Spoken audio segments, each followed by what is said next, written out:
ବ୍ଲକର ବୀର ପୁରୁଷୋତ୍ତମପୁର ପଞ୍ଚାୟତ ଅନ୍ତର୍ଗତ ମାଣିଚିନା ଗ୍ରାମ ବିଶ୍ୱାଳ ସାହିର ପିତ୍ତବାସ ବିଶ୍ୱାଳ ସେ ଟ୍ରେନ୍ରେ ଚାହା ବିକ୍ରି କରି ପରିବାର ପ୍ରତିପୋଷଣ କରନ୍ତି। ତାଙ୍କ ପୁଅ ବି ଜଣେ ଦିବ୍ୟାଙ୍ଗ ଓ ସ୍ତ୍ରୀ ଜଣେ ସ୍କୁଲ ରୋଷେଇଆ। ପିତ୍ତବାସଙ୍କ ଉପରେ ଥିଲା ଘରର ଦାୟିତ୍ୱ। ସେ ଚାହା ବିକ୍ରି କରୁଥିବା ସମୟରେ ବୀର ପୁରୁଷୋତ୍ତମପୁର ଷ୍ଟେସନଠାରେ ଦୁର୍ଭାଗ୍ୟବଶତଃ ଟ୍ରେନ୍ରୁ ତାଙ୍କ ଗୋଡ଼ ଖସିଗଲା।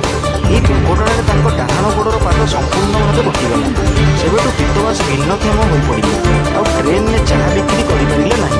ସେ ଭିନ୍ନକ୍ଷମ ସାର୍ଟିଫିକେଟ୍ ପାଇଥିଲେ ମଧ୍ୟ ସରକାରଙ୍କ ସହାୟତାରୁ ବଞ୍ଚିତ ହୋଇପଡ଼ିଛନ୍ତି।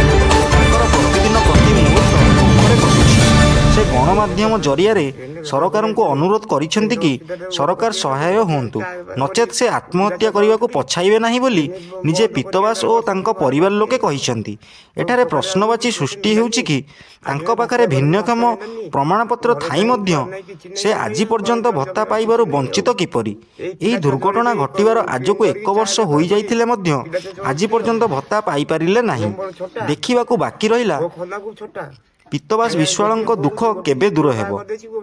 ପିପିଲିରୁ ମୃତ୍ୟୁଞ୍ଜୟ ମହାପାତ୍ରଙ୍କ ସହ ନରେଶ କୁମାର ଜେନାଙ୍କ ରିପୋର୍ଟ, ଓଡ଼ିଶା ନ୍ୟୁଜ୍।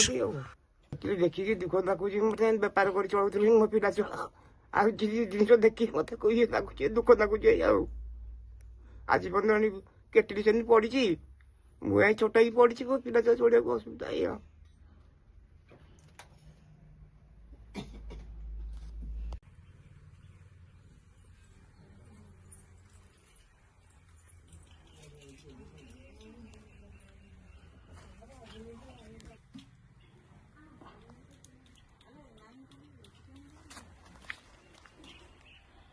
ରୀନା ବିଶ୍ୱାଳ, ମୋ ଘର ମାଣିଚିନା। ତେଣୁକରି ମୋ ସ୍ୱାମୀ ଚାହା ବେପାର କରିବାକୁ ଗାଡ଼ିକି ଯାଆନ୍ତି। ଟ୍ରେନ୍ରୁ ଓହ୍ଲେଇଲା ବେଳକୁ ତାଙ୍କ ଗୋଡ଼ କଟିଗଲା। ଗୋଡ଼ କଟିଗଲା ପରେ ଆମେ ଏଇ ଚାହା ବେପାରରେ ଚଳୁଥିଲୁ। ଆମର ଚଳିବା ଭାରି ଅକ୍ଷମ। ମୋ ପୁଅ ଛୋଟା, ମୋ ପୁଅ ଖନା। ତେଣୁକରି ଆମେ କେମିତି ଚଳିବୁ, ଆମେ କିଛି କରିପାରୁନୁ। ଆମକୁ କିଛି ଯଦି ମିଳନ୍ତା, ଆମେ ଗୋଟେ ଛୋଟ ଦୋକାନ ଦେଇକିରି କୋଉଠି ଚା ହଉ କି ନହେଲେ ପକୋଡ଼ି ଫକୋଡ଼ି ହଉ ବିକ୍ରି କରିକିରି ମୋ କୁଟୁମ୍ବ ପୋଷନ୍ତି। କିନ୍ତୁ ଆମକୁ ସହାୟତା କିଛି ମିଳିଲାନି। ଆମେ ସେ ଯୋଗୁରୁ କିଛିଟା ମତେ ମିଳିଲେ ମୋ ସ୍ୱାମୀ ଗୋଟେ ଦୋକାନ ଦେଇକିରି ବସିବେ, ମୋ ପରିବାର ମୁଁ ଚଳେଇବି। ମୁଁ ଆଉ କେତେ ହଇରାଣ ହେଇକିରି ଏମିତି ହେଇକିରି ଚଳିବି। କିନ୍ତୁ ମୁଁ ପୁରା ଅକ୍ଷମ ହେଇପଡ଼ିଲାଣି। ମୁଁ ଟଙ୍କା 3000 ପାଉଛି, 3000 ମୁଁ ଚଳିପାରୁନି।